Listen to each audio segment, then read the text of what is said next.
모두에게 하늘의 평화를 선물로 주시옵소서.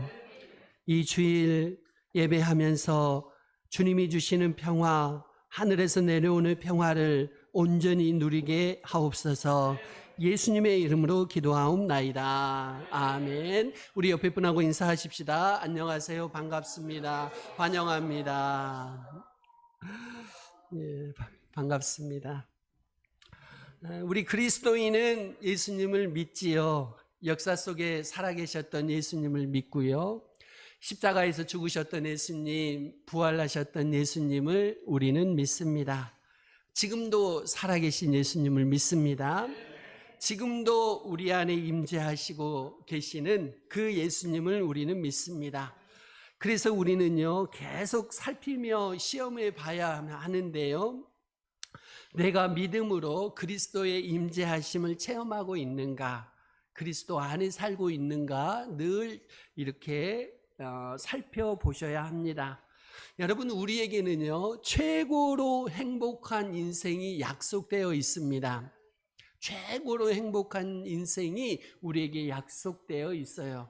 그 인생이 어떤 인생이냐? 그리스도께서 내 안에, 내가 그리스도 안에 거하는 인생입니다. 여러분, 창조주 하나님이신 그리스도, 우리를 구원하신 그리스도, 온 우주를 다스리시는 그리스도가 우리 안에 계신다는 거죠. 그보다 놀라운 인생이 있을 수 있을까요? 그보다 복받은 인생이 있을 수 있을까요? 저는 한동안 그리스도께서 내 안에, 내가 그리스도 안에 거하는 인생, 이 주제를 가지고 이재훈 목사님의 책을 참고로 해서 여러분에게 설교할까 합니다. 여러분, 예수님은 우리 안에 주인으로 살아계실 수 있습니다. 왜요? 우리를 대신해서 죽으시고 부활하시고 오늘도 살아계시니까요. 우리 안에도 살아계실 수 있습니다. 또한 우리가 그리스도 안에 살 수도 있습니다. 어떻게 해요? 예수 그리스도를 믿음으로 우리가 그리스도 안에 살 수가 있습니다. 우리를 위하여 십자가에서 죽으신 그리스도를 믿으면 우리가 그리스도 안에 살아갈 수가 있습니다. 예수님이 말씀하셨어요. 내 살을 먹고 내 피를 마시는 자는 내 안에 거하고 나도 그의 안에 거하나니 말씀하셨습니다. 십자가에서 나를 대신해서 죽으신 그리스도를 믿는 그 믿음이 그리스도와 우리를 연합하게 합니다. 하나 되게 하시지요. 여러분, 그리스도가 내 안에, 내가 그리스도 안에 살기 위해서는 그리스도를 통해서 그리스도와 함께 그리스도 안에서 허락하시는 하나님의 은혜가 있어야 합니다. 모두 다 그렇게 살고 싶지만요, 그렇게 살려면 하나님의 은혜가 있어야 해요. 이 은혜를 믿고 체험해야 합니다. 하나님이 그리스도를 통해서 그리스도와 함께 그리스도 안에서 우리에게 베풀어 주시는 놀라운 은혜가 있습니다. 우리에게 허락하시는 하늘의 부유한 복이 있는 거지요. 오늘은 그 놀라운 은혜, 그 부유한 복 하나를 소개할까 합니다. 하나님께서 그리스도를 통해서 주시는 은혜의 핵심이 무엇이냐? 그것은 바로 값없이 의롭다 함을 받은 구속의 은혜입니다. 우리는 이 기쁜 소식을 체험하고 누려야 할 줄로 믿습니다. 첫 번째입니다. 큰 기쁨의 소식을 들으라.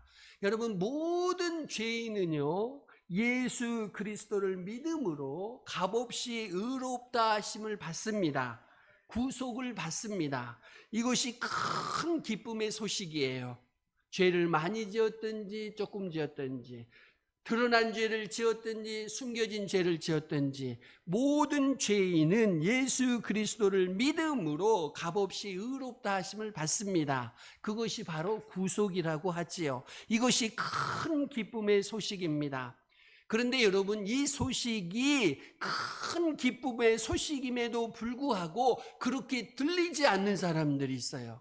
그렇죠? 복음을 전해도 들리지 않는 사람들이 있습니다. 왜 그럴까요? 두 종류의 사람이 있습니다. 첫 번째는 자기가 죄가 없다고 생각하는 사람들이죠. 이런 사람들에게는요, 전혀 기쁨의 큰 소식이 들리지 않습니다.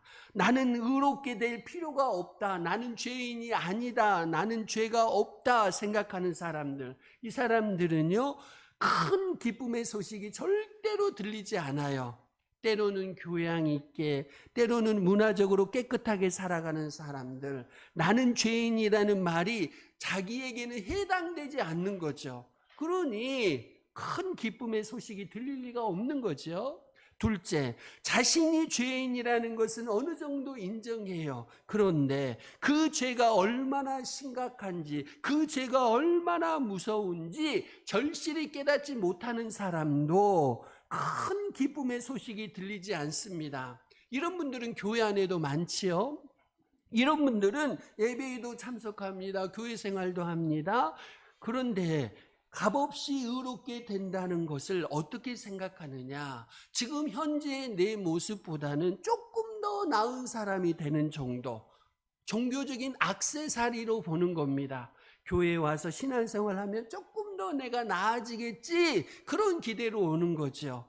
자기 안에 있는 죄가 얼마나 절망적인지, 내가 얼마나 소망 없는 존재인지 깨닫지 못합니다. 그런 분들은요, 값없이 의롭다 하심을 받는 구속의 소식, 큰 기쁨의 소식이 귀에는 가까이 오는데 들려오지를 않아요.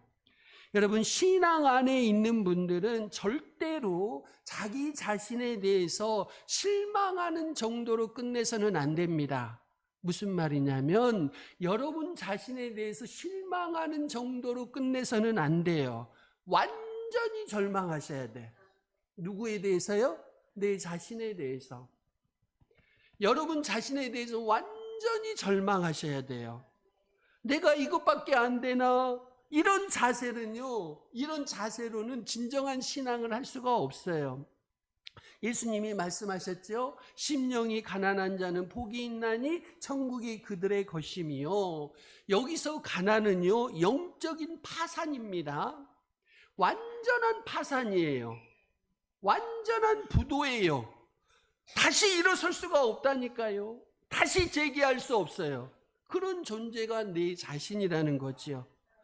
존재가 파산하고 내 삶이 완전히 무너졌어요. 이것을 깨닫지 못하는 사람에게는요, 값없이 의롭게 된다는 소식이 기쁜 소식으로 들리지 않아요. 그저 교회에서 목사님이 하는 설교, 공자님 말씀 정도로만 듣고 넘어가는 거죠. 내가 어떤 존재인지를 확실히 알지 못하는 사람들은 큰 기쁨의 소식이 들리지 않아요. 귀에까지는 오지만 마음까지 내려오지 않습니다. 사단은요, 우리의 삶을 그럴듯하게 보이도록 늘 우리를 속이지요. 어떻게 만들어요? 세상의 문화로, 교양으로, 지식으로, 물질로 나를 멋지게 포장해서 그럴듯하게 보이도록 우리를 속이지요. 그런데요, 성경은 우리가 얼마나 절망적인 파산의 상태인지, 우리가 얼마나 구원이 필요한지를 설명해 주고 있지요. 성경뿐 아닙니다. 뉴스를 봐도 우리 절절히 느끼지 않습니까요? 우리는 우리 자신이 구제할 수 없는 절망적인 존재예요. 끝없이 이어지는 전쟁의 소식, 끝없이 이어지는 약탈의 소식, 끝없이 이어지는 살인의 소식, 이걸 보면서 여러분, 남의 이야기가 아니죠. 내 자신의 이야기입니다. 이런 상황을 로마서 3장 23절은 한 구절로 요약합니다. 뭐라고요? 모든 사람이 죄를 범하였음에 하나님의 영광에 이르지 못하더니. 몇 사람만 아니에요. 모든 사람이 그렇다고 말씀합니다. 모든 사람이 죄를 지었다는 것은 한 사람도 예외가 없다는 거예요. 죄송합니다만은 제가 여기에 포함됩니다. 죄송합니다만 여러분 자신이 여기에 포함이 돼요. 여러분 한 분 한 분이 죄를 지어서 하나님의 영광에 이르지 못하고 있습니다. 그것이 우리의 실존이라고요. 하나님의 영광에 이르지 못한다. 인간이 하나님 앞에 정죄받은 존재다. 그런 뜻이죠. 여러분, 우리 안에 있는 죄가 얼마나 심각한지, 얼마나 절망적인지 깨닫지 못하는 이유는 무엇일까요? 기준을 잘못 세우기 때문입니다. 기준이 틀리다 보니까 내가 얼마나 절망적인지 모르는 거예요. 우리의 기준으로는 괜찮아 보여도, 인간의 기준으로 괜찮아 보여도 그것이 하나님의 영광에 이르지 못하면 모두 죄입니다. 이해되시는가요? 여기서 중요한 것은 죄가 크고 작은 것이 아니에요. 누구에게 어떤 종류의 죄를 지었느냐가 중요합니다. 여러분, 예를 들어서 작은 나사 하나가 빠졌다고 해봅시다. 이 작은 나사가 장난감 하나에서 빠진 것하고요, 하늘을 나는 비행기에서 빠졌을 때하고는요, 결과가 천양지차로 달라요. 완전히 다릅니다. 여러분, 잘 들어보십시오. 우리의 작은 죄는 모두 다 사람에게 범한 것일 뿐만 아니라 하나님께 범한 것입니다. 그래서 심각해요. 작은 미움, 작은 시기도 하나님께 범한 겁니다.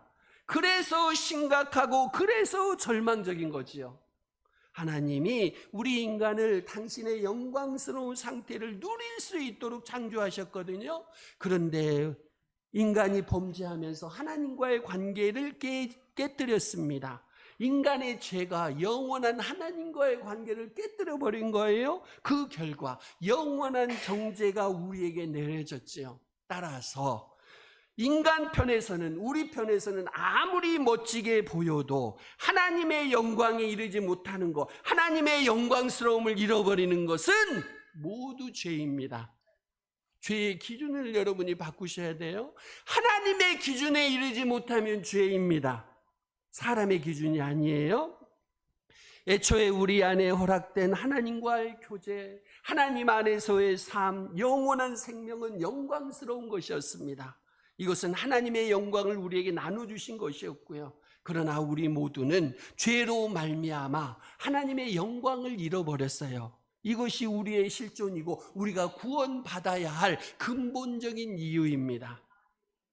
여러분 안에 조금이라도 나는 괜찮은 사람이야, 나 이 정도면 쓸만해, 이런 생각을 아직도 하고 계시다면 여러분은 아직 기독교에 입문하신 게 아닙니다. 여러분 자신은 죄송합니다만 절망적이에요. 여러분 안에는 희망이 없어요. 가망이 없어요. 다시 일어설 수 없고 다시 재기할 수가 없어요. 여러분의 힘으로는. 그런 분들에게만 구원의 큰 소식이 기쁜 소식으로 들리는 거지요. 두 번째, 오직 예수 그리스도. 죄는 거룩하고 완전하신 하나님과 인간 사이에 영적인 균열을 일으켰습니다. 말씀드린 거죠. 그런데 인간에게는 이 균열을 뛰어넘으려는 속성이 있어요. 왜 그럴까요? 왜 사람들은 수많은 종교를 통해서, 개인적인 노력을 통해서 이 균열을 뛰어넘으려고 노력할까요? 그 이유는 거기가 우리가 있어야 할 자리이기 때문입니다. 무슨 말씀일까요? 본능적으로 우리는 하나님과 교제할 수 있는 자리로 가고 싶어요. 본능적으로 우리는 하나님 안에서 영원히 사는 자리로 가고 싶어요. 영광스러운 자리로 가고 싶어서 그런 거지요. 자, 데이빗 A. 시멘스라는 분이 쓴 치유하시는 은혜라는 책이 있는데요. 거기를 보면 하나님과 우리 사이에 있는 이 균열을 뛰어넘으려는 인간의 노력을 세 가지로 요약하고 있습니다. 첫 번째는 7전8기의 노력입니다. 열심히 노력해서 하나님과 우리 사이의 균열을 뛰어넘으려고 하는 거죠. 여러분, 열심 자체는 대단히 귀하죠. 모범적입니다. 하지만 본질과 원리를 깨닫지 못한 열심은 대단히 위험할 수 있습니다요. 예를 들어 보실까요? 서울로 가는 사람이 고속도로를 잘못 타가지고 부산으로 가는 겁니다. 부산 쪽으로 가는 거요. 나는 서울로 가야 되겠다고 생각하면서 열심히 달려갑니다. 어디로 가고 있어요? 부산입니다.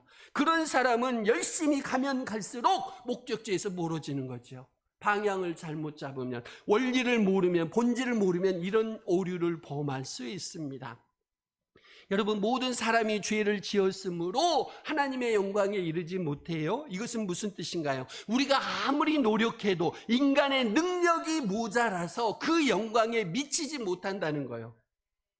여러분들이 애초에 단념하셔야 돼. 내가 열심히 노력한다고 해서 하나님의 영광에 이를 수 없다는 것을 아셔야 돼요. 여러분의 노력만으로는 절대로 하나님의 영광에 이르지 못합니다. 2009년에 죽은 이블 큰이블이라는 사람이 있는데요. 미국의 오토바이 스턴트맨이었어요. 이 사람은 온갖 오토바이 점프 스턴트를 하면서 많은 사고로 부상을 당했지요. 전신에 무려 433군데, 골절상을 입었다고 해요. 그러다 보니까 보험회사가 37번 보험 가입을 거절했다고 합니다. 그런 사람을 어떻게 보험에서 받아줄 수가 있겠습니까요? 그는 일생 가장 많이 뼈가 부러지는 사고를 당한 사람으로 기네스북에 올라 있다고 합니다. 그가 1974년 미국 아이다호주에 있는 스네이크 리버라는 큰 협곡을 이제 건너려고 시도했습니다. 무려 1600피트, 미터로 보자면 약 480m, 쉽게 말하면 500m 정도 되는 엄청난 길이의 협곡을 오토바이에다 낙하산을 달고 오토바이로 건너보려고 한번 시도했습니다. 그런데 출발 후에 낙하산이 펴지기는 했는데 안타깝게도 출발하는 쪽 강 어귀에 떨어지면서 이 사람이 실패하고 말았어요. 여러분, 모자라는 길이가 1km든지 100m든지 10m든지 1m든지 상관없어요. 그 사람이 아무리 잘 뛰어넘어도 1cm만 부족해도 그냥 떨어지는 거예요. 실패하는 겁니다요. 이해되시는가요? 마찬가지로 우리 편에서 볼 때 얼마나 노력했는지, 얼마나 멀리 뛰었는지는 중요하지 않아요. 하나님의 영광이라는 수준에 미치지 못하면 다 떨어지는 겁니다. 하나님의 영광이라는 기준에 못 미달한 건 다 죄라는 이야기입니다요. 그러니 우리의 노력으로 하나님의 영광에 이를 수 있을까요? 두 번째입니다. 정신적, 심리적인 노력입니다. 데이비드 A. 시멘즈는 이를 프로이트의 방법이라고 표현하지요. 예수님이 한 여인에게 말씀하십니다. 가서 다시는 죄를 범하지 말라. 그런데 프로이트 같은 정신심리학자들은 이렇게 말합니다.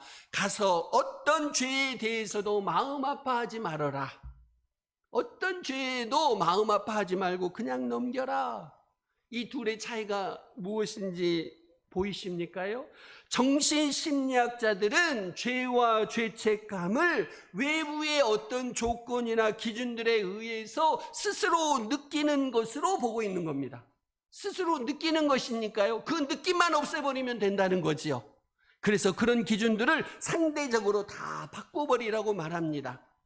죄와 죄책감은 그 당시 사람들의 의견일 뿐이다. 성경이 죄라고 말한다고 해서 죄책감을 느낄 필요가 없다. 이것이 정신심리학자들의 방법입니다. 이것은 기준을 없애버리는 거지요. 이런 사고로 생각하면 죄가 사라져버립니다. 마음 아파할 죄가 하나도 없어요.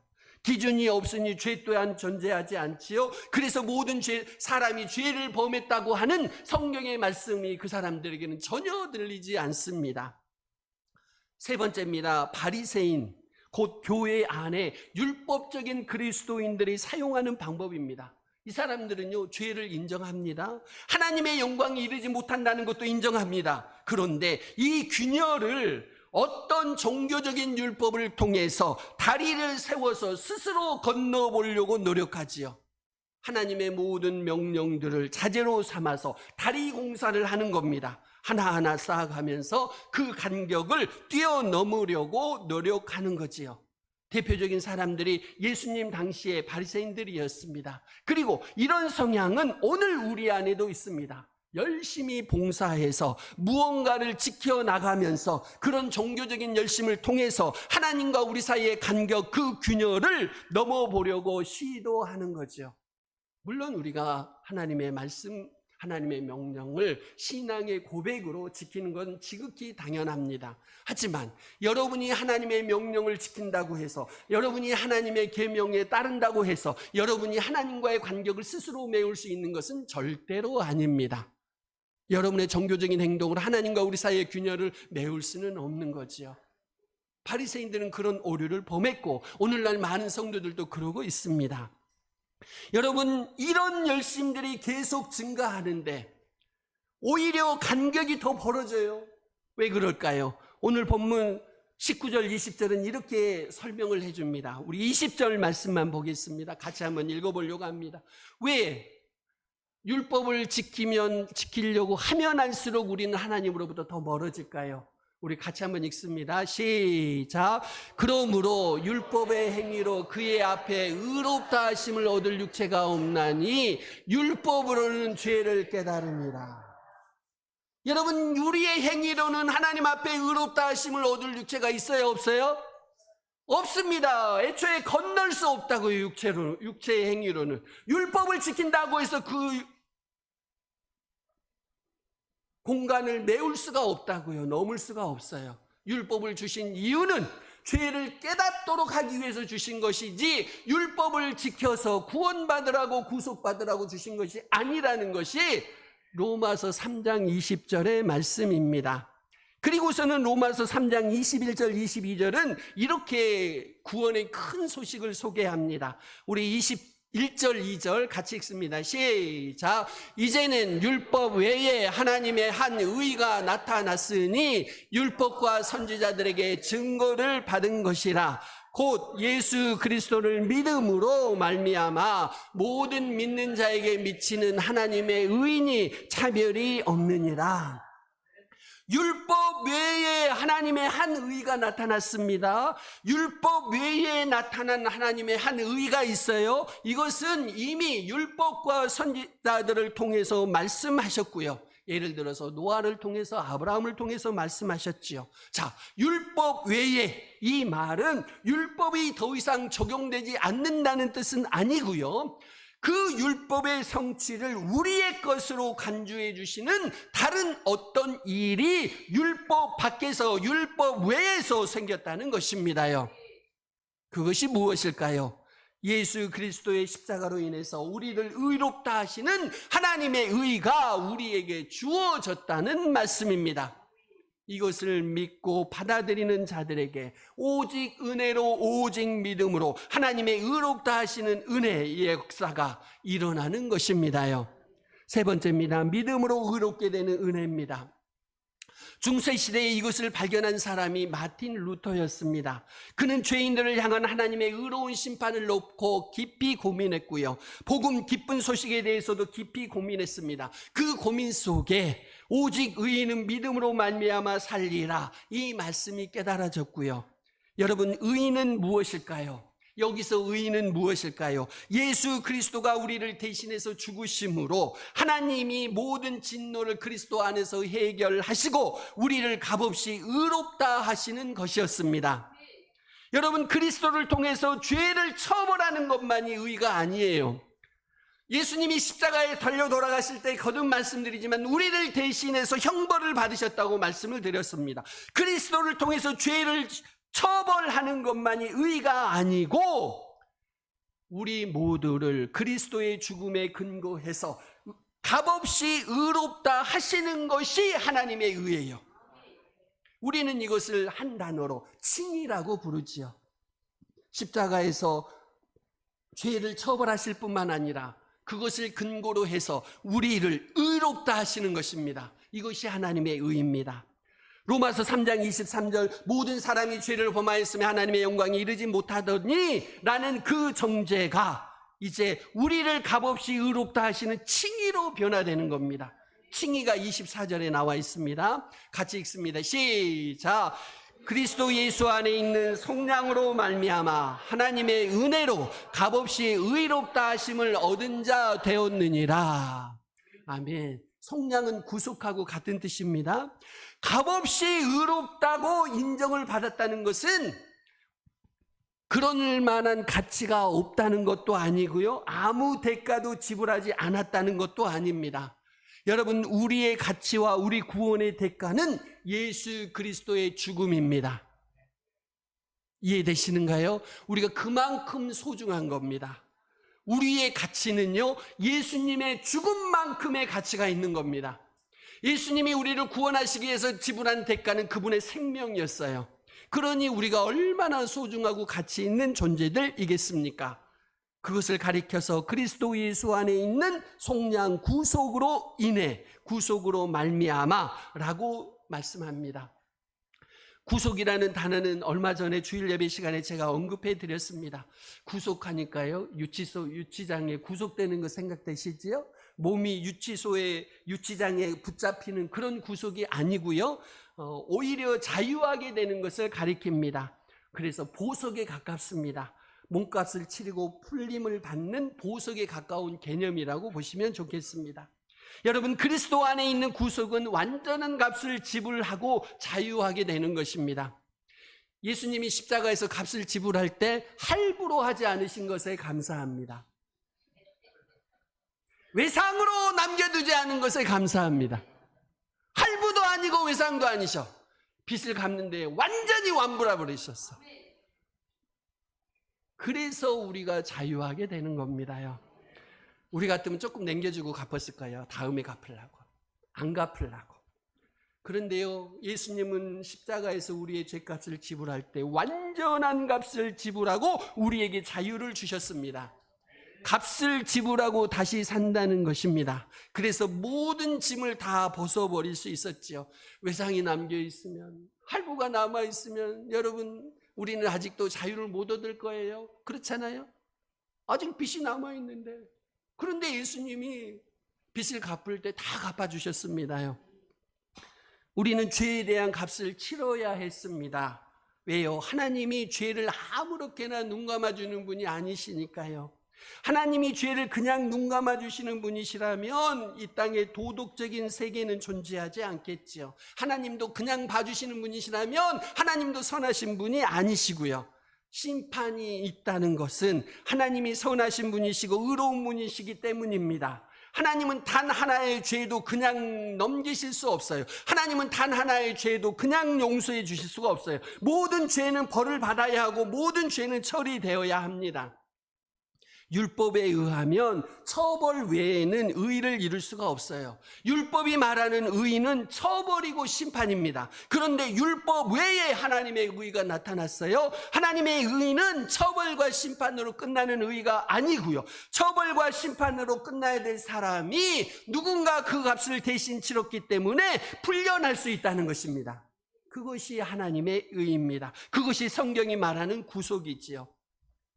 2000년 6월 23일 미국 버지니아주 법정에서 한 판사가 청각장애인 부부를 재판하고 있었는데요. 이 청각장애인 부부는 집세 $250, 약 30만 원을 내지 못해서 집주인이 그 부부를 고소했습니다. 법에 의하면 이들이 심판을 받아야 되겠지요. 그런데 판사가요, 가만히 보니까 너무 불쌍하잖아요. 그러니까 자기 지갑에서 $250를 꺼내서 그 고소했던 그 집주인에게 그냥 주었습니다. 그러면서 판결을 내립니다. 집세가 지불되었으니 이것을 무죄로 판결한다.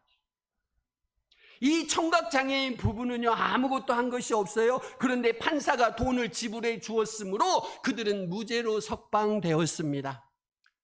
그리스도가 당신의 몸값으로 우리가 받을 영원한 형벌을 대신 담당하셨어요. 그래서 그리스도 안에 있는 이 구속으로 말미암아 저와 여러분은 값없이 의롭다함을 받은 줄로 믿습니다.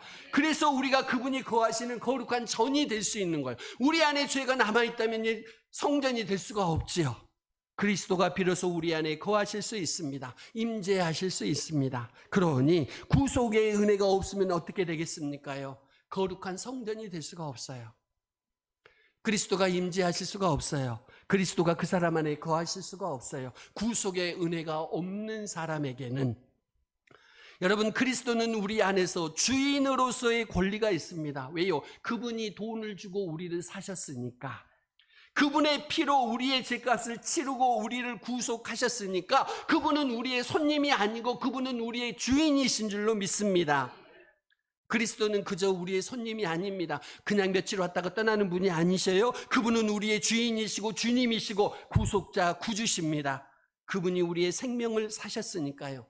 그래서 그리스도를 통해서 값없이 의롭게 된 사람들은 내 인생의 주인은 내가 아닙니다. 고백할 수밖에 없지요.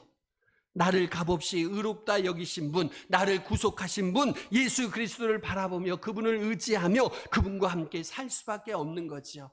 이것도 머리로 이해하는 것에 그쳐서는 안 될 것입니다. 우리 마음의 성령의 역사로 그리스도의 구속과 임재가 실제로 체험되어야 합니다. 그래야 그리스도가 우리 안에 온전히 거하실 수가 있지요. 그래야 그분이 우리 안에 주님으로 임재하십니다. 관계와 신분과 위치가 제대로 원래 자리로 돌아가지요. 하나님의 영광에 이르게 되고요. 하나님의 자녀가 되겠습니다. 이 모두가 그리스도 안에 있는 구속의 은혜라고 할 수 있습니다. 여러분, 그리스도의 구속으로 우리는 하나님의 영광스러운 자녀가 된 줄로 믿습니다. 하나님은 우리를 종으로 부르신 것이 아니고 당신의 자녀로 부르신 줄로 믿습니다. 여러분이 교회에 오실 때 하나님의 자녀로 오시기 바랍니다. 종으로 오시지 마시고 교회에 오실 때 하나님의 자녀로 오십시오. 하나님의 자녀는요, 어깨를 딱 펴고 옵니다. 고개를 세우고 들어오지요. 종은 그렇게 할 수가 없어요. 일을 해야 되니까 땅을 쳐다보고 열심히 일할 것만 찾아다니지요. 그런데 여러분, 교회에 오실 때는 여러분 하나님의 자녀로 오십시오. 하나님의 자녀로 당당하게 하나님의 은혜를 누리러 오시기를 바랍니다. 저와 여러분이 하나님의 영광을 누리시기를 바랍니다. 하나님께서 여러분을 종으로 부르지 않으시고 자녀로 부르셨다는 사실을 잊지 마시기 바랍니다. 우리 이 시간 같이 기도하며 결단하십시다. 주님, 감사합니다. 예수님이 십자가에서 나를 대신해서 피를 흘리심으로 나를 구속하셨습니다. 나는 예수 그리스도를 믿음으로 하나님의 은혜로 값없이 의롭다 하심을 주님 받았습니다. 주님, 감사합니다. 나의 노력이나 행위나 책임 회피로 의롭다 하심을 받을 수 없음을 기억하게 하옵소서. 주님 앞에서 나의 공로나 행위를 붙잡지 않게 하옵소서. 오직 예수 그리스도를 향한 믿음만 붙잡게 하옵소서. 그래서 마지막까지 하나님의 은혜로 값없이 의롭다 하심을 받게 누리게 하옵소서. 우리 같이 기도하시겠습니다.